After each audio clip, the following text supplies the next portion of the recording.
KPCC president സ്ഥാനത്തെ ചൊല്ലിയും കോൺഗ്രസിൽ പോര്. നമസ്കാരം, ഈ ദിവസത്തെ ഏറ്റവും പ്രധാനപ്പെട്ട വാർത്താ വിശേഷങ്ങളുമായി ജനയുഗം ടോപ്പ് 10 ന്യൂസിലേക്ക് സ്വാഗതം. മുഖ്യമന്ത്രി സ്ഥാനത്തെ ചൊല്ലിയുള്ള പോര് തുടരുമ്പോൾ KPCC പ്രസിഡന്റ് സ്ഥാനത്തെ ചൊല്ലിയും കോൺഗ്രസിൽ തർക്കം രൂക്ഷം. ബെന്നി ബെഹനാൻ MPയുടെ പേരാണ് KC വേണുഗോപാലും A ഗ്രൂപ്പും മുന്നോട്ട് വയ്ക്കുന്നത്.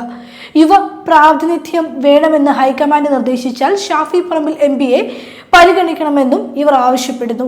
KPCC അധ്യക്ഷ സ്ഥാനത്തിനായി അവകാശവാദം ഉന്നയിച്ച് കൊടിക്കുന്നിൽ സുരേഷ് MPയും രംഗത്തുണ്ട്. രമേശ് ചെന്നിത്തല, VD സതീശൻ ഗ്രൂപ്പുകളുടെ പിന്തുണ ഉറപ്പാക്കിയ കൊടിക്കുന്നിൽ AICC അധ്യക്ഷൻ മല്ലികാർജുൻ ഖാർഗെയെ സന്ദർശിച്ചു.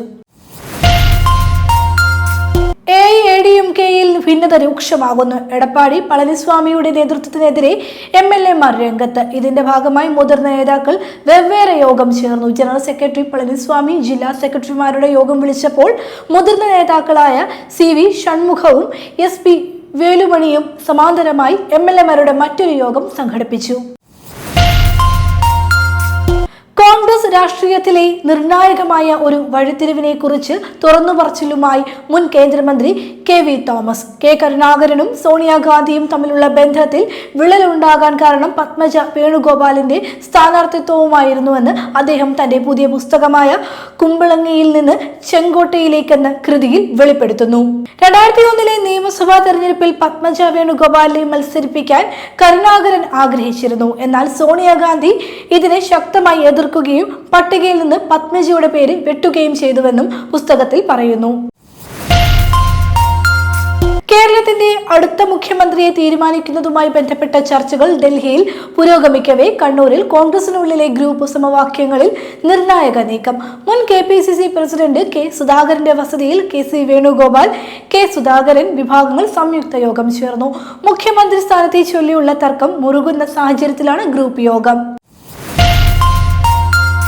ആലുവ ചൂണ്ടി പൂക്കാട്ടുപടി റോഡിൽ സ്വകാര്യ ബസും ലോറിയും കൂട്ടിയിടിച്ച് 35 പേർക്ക് പരിക്ക്.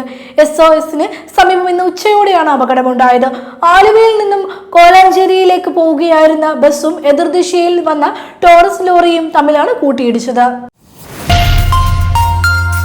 ഇറാനുമായുള്ള യുദ്ധം അവസാനിപ്പിച്ചിട്ടില്ലെന്ന് പ്രഖ്യാപിച്ച ഇസ്രായേൽ പ്രധാനമന്ത്രി ബെഞ്ചമിൻ നെതന്യാഹു. ഇറാന്റെ ആണവശക്തി കേന്ദ്രങ്ങൾ തകർക്കാതെ ഇസ്രായേൽ യുദ്ധത്തിൽ നിന്ന് പിന്മാറില്ലെന്ന് ബെഞ്ചമിൻ നെതന്യാഹു വ്യക്തമാക്കി. യുദ്ധത്തിന്റെ പേര് ഞങ്ങളെ പലരും തരം താഴ്ത്തി. ഇറാന്റെ ആണവോർജം ഇപ്പോഴും അവിടെയുണ്ട്. ഞങ്ങൾക്ക് ഇനിയും പല കാര്യങ്ങൾ ചെയ്യാൻ ബാക്കിയുണ്ടെന്നായിരുന്നു നെതന്യാഹുവിന്റെ പ്രതികരണം. താരസംഘടനയായ AMMAയിൽ തൊഴിൽ പീഡനം നടന്നതായി പരാതി. സംഘടനയുടെ മുൻ ഓഫീസ് മാനേജറായ യുവതിയാണ് general secretary Kukku Parameswaran, treasurer Unni Sivapal എന്നിവർക്കെതിരെ ഗുരുതര ആരോപണങ്ങളുമായി രംഗത്തെത്തിയത്. ഉണ്ണി ശിവപാൽ തന്നോട് മോശമായി പെരുമാറിയെന്നും ഇക്കാര്യം കുക്കു പരമേശ്വരനെ അറിയിച്ചപ്പോൾ നടപടിയെടുക്കുന്നതിന് പകരം തന്നെ ശകാരിക്കുകയാണ് ചെയ്തതെന്നും യുവതി ആരോപിക്കുന്നു. KSRTC ബസ്സുകളിൽ സ്ത്രീകൾക്ക് സൗജന്യ യാത്ര ഏർപ്പെടുത്താനുള്ള UDF സർക്കാർ തീരുമാനത്തിനെതിരെ കടുത്ത പ്രതിഷേധവുമായി സ്വകാര്യ ബസ് ഉടമകൾ. ഈ തീരുമാനം നടപ്പിലായാൽ കേരളത്തിലെ പൊതുഗതാഗത സംവിധാനം തന്നെ നശിപ്പിക്കപ്പെടുമെന്ന് ബസ് ഓപ്പറേറ്റർ ഓർഗനൈസേഷൻ ആരോപിച്ചു.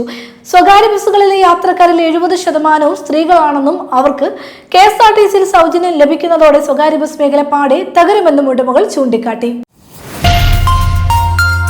സംസ്ഥാനത്ത് മഴ തുടരും. 3 ജില്ലകളിൽ ഇന്ന് യെല്ലോ അലർട്ട് പ്രഖ്യാപിച്ചു. കൊല്ലം, പത്തനംതിട്ട, ആലപ്പുഴ ജില്ലകളിലാണ് ഇന്ന് ജാഗ്രത നിർദ്ദേശം നൽകിയിരിക്കുന്നത്. വരും ദിവസങ്ങളിൽ മഴ തുടരുമെന്നാണ് പ്രവചനം. നാളെ പത്തനംതിട്ട, ആലപ്പുഴ, കോട്ടയം, എറണാകുളം ജില്ലകളിലും ബുധനാഴ്ച പത്തനംതിട്ട, കോട്ടയം, എറണാകുളം ജില്ലകളിലും യെല്ലോ അലർട്ട് പ്രഖ്യാപിച്ചിട്ടുണ്ട്. പശ്ചിമേഷ്യൻ പ്രതിസന്ധിയെ തുടർന്ന് ആഗോളതലത്തിലുണ്ടായ സാമ്പത്തിക അസ്ഥിരതയും വിലക്കയറ്റവും നേരിടാൻ കർശനമായ നിയന്ത്രണങ്ങൾ പാലിക്കണമെന്ന് പ്രധാനമന്ത്രി നരേന്ദ്രമോദി. രാജ്യസ്നേഹം എന്നത് ജീവൻ ബലിയർപ്പിക്കുന്നത് മാത്രമല്ല, പ്രതിസന്ധി ഘട്ടങ്ങളിൽ ഉത്തരവാദിത്തത്തോടെ ജീവിക്കുന്നത് കൂടിയാണെന്ന് അദ്ദേഹം ഓർമ്മിപ്പിച്ചു. ഇന്ധന ഉപയോഗം കുറയ്ക്കുന്നതിനായി കാർ പൂളിംഗ്, പൊതുഗതാഗതം, മെട്രോ സംവിധാനങ്ങൾ എന്നിവ പരമാവധി പ്രയോജനപ്പെടുത്തണമെന്ന് പ്രധാനമന്ത്രി നിർദ്ദേശിച്ചു. ജനയുഗം ടോപ്പ് 10 ന്യൂസിലൂടെ വീണ്ടും കാണാം. കൂടുതൽ വാർത്തകൾക്കും വിശേഷങ്ങൾക്കുമായി ജനയുഗത്തിന്റെ വെബ്സൈറ്റ്, YouTube ചാനലുകൾ സന്ദർശിക്കുക.